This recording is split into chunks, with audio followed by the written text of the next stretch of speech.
Good day, Professor, and also to my fellow classmates. I am John Miguel P. Tolentino, and I will be the one who presides over the introduction of Group 5. I will be discussing the introduction of Module 10, and my fellow groupmates will be discussing the case study. These are the contents of today's presentation. Introduction to Module 10, the challenges of the case study, the solution, and then the recommendation. In the Module 10, we have the credit and business transactions. Under this, there are credit instruments, business line of credits, and loan terms. What is credit instrument? A credit instrument is a promissory note or a written document that proves the existence and character of a credit contract. It serves as a proof of an obligation or a claim. There are two kinds of credit instrument. The first one is called negotiable. The second one is non-negotiable. What is negotiable credit instrument? A negotiable instrument is a signed document that promises to pay a certain person or entity a quantity of money. It is easily transferable. It must be in writing, and there should also be terms of payment, and the time of payment must be certain, and then the pay also must be certain. What is non-negotiable credit instrument? A non-negotiable credit instrument is not transferable, and the terms cannot be changed. What are the types of credit instruments? People, businesses, and government all use credit instruments. There are various types available.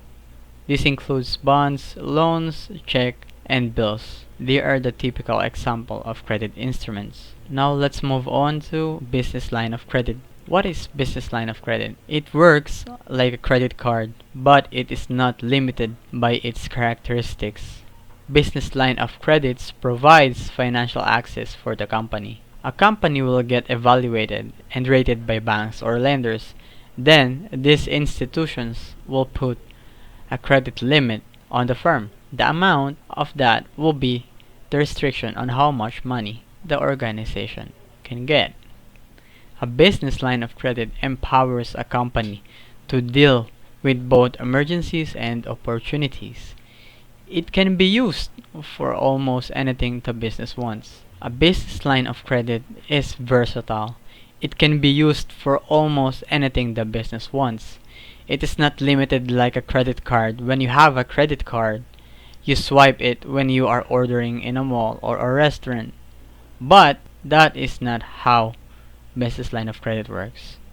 You are not restricted by the commodity you are getting. That is why it is sometimes called the Swiss Army knife of economics. Let's move on to the usage. Fast Capital 360 called the business line of credit Swiss Army knife of economics. Why? Business line of credit can be used on any business activities. For example, funding a new project, paying the employees' wages, or even paying a matured bond. Well, what is the difference of credit instruments from a term loan? A term loan is a form of business loan with a set or adjustable interest rate that is repaid on a regular basis. It provides you with all the funds at once. So, if you want another extra funds, you must apply for a new loan.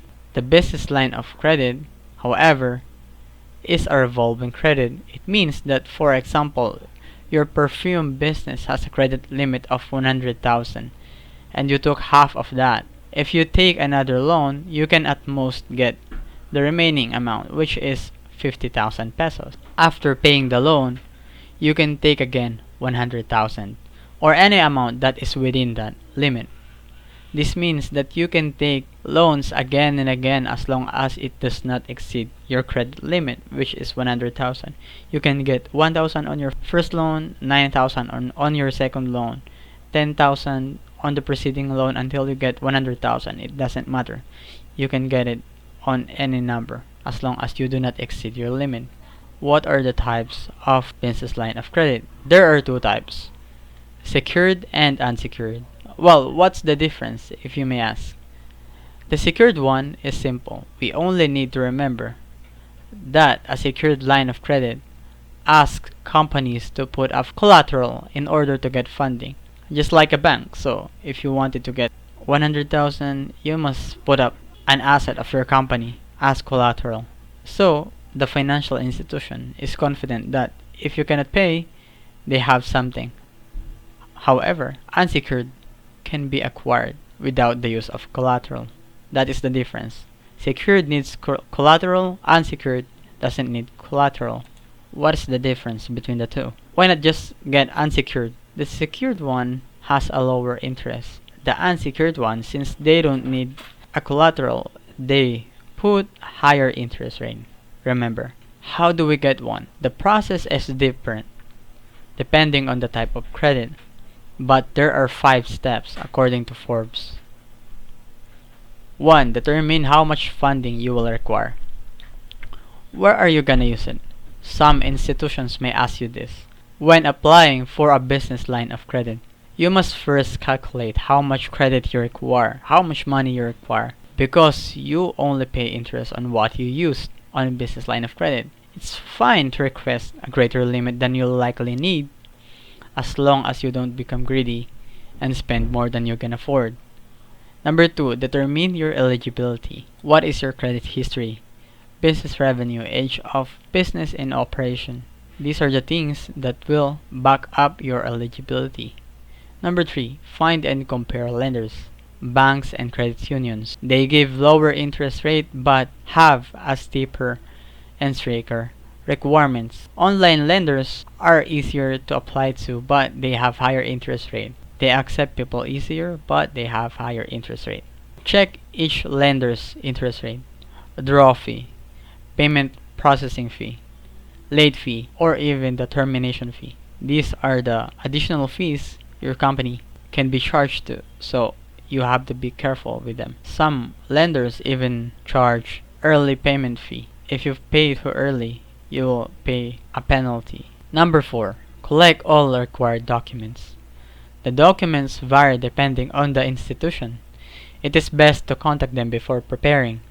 Usually the documents needed are personal and business tax returns, business license, articles of incorporation, personal and business bank statements, profit and loss statements, financial statements, business plan, and building lease. And the last step is sending in your application. Submit the application online or in person. It will be reviewed by the institutions. You will receive a notification later whether you get accepted or not within the next few days.